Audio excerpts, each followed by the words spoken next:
Hey everyone, today is May 9th. I'm Gene and you're hanging with Uncle. I always forget to put the microphone up. I hope everyone is doing well today.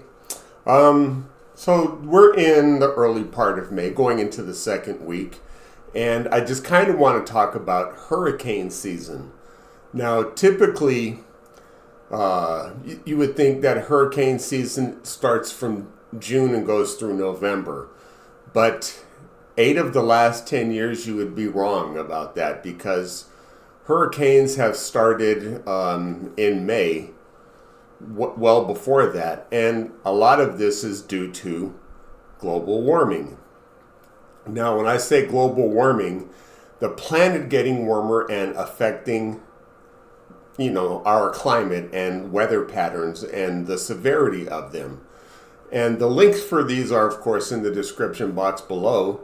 So, for example, last year in 2024, the earliest ever recorded Category 5 hit the United States.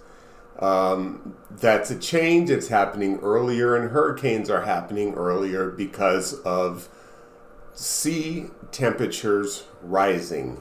And that's where the warming comes in effect, because the warmer the oceans get, the more devastating the power that oceans bring with hurricanes. So, not only that, I listen to these people on the right, like at Fox News or OAN or Newsmax, that say, oh, the velocity and speed of hurricanes has been the same and it doesn't change, and they're trying to brainwash you. But what they don't tell you is the size of the storm. So, for example, imagine getting hit by a motorcycle at 100 miles an hour. It would do a lot of damage. Now, imagine being hit by a diesel truck at 100 miles an hour. And that's the difference in the storms, why they're getting more intense, why they're causing more devastation, and why you need to pay attention to facts instead of trying to just pay attention to what you want to hear. So I want to keep it short today. That should be it. But just remember that, you don't have to believe in science. Science believes in you. And if you ignore it, it will be at your peril. That's pretty much why I vote against Republicans, because of their climate change denial, because they want to protect profits for the oil and gas industry, which is the main reason our sea level temperatures are rising, because of all the carbon dioxide being put into the air and oceans. So, educate yourself. Don't listen to me. There's 2 articles in the description box. Read them for yourself, and just learn the facts, and then you'll know what you can do to help minimize those effects.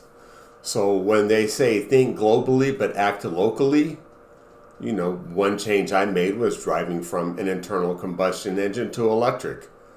Oh, that's not going to make a big deal, but it's one less carbon fingerprint that I'm not putting on the planet. And again, it goes back to the story that I told you guys before on the show about the kid and the clams on the beach. How he was picking up clams just as far as the eye can see, clams stranded on the beach. And he would pick up a clam and throw it in the water. And this old man was looking at him and asked what he was doing. And the kid said, well, I'm saving the clams. And the old man said, well, you can't save all these clams. And the kid looked dejected for a second, picked up another clam and threw it in the ocean and said, well, I saved that one. So if collectively we think of what we can do to minimize our own carbon fingerprint, then it will go a long way to hopefully reversing the climate change that we're living under now. And you can't stop hurricanes from coming, but we can, I believe, through collective action, reduce the size and energy of these hurricanes. So have a good weekend, everybody. Stay safe. Please hit that subscribe button and also click that thumbs up. Hit that like button. It goes a long way and helps the channel, and I greatly appreciate it. So follow the golden rule. Be kind to one another and treat each other the way you want to be treated. I'm Gene, and I'll see you later. Bye.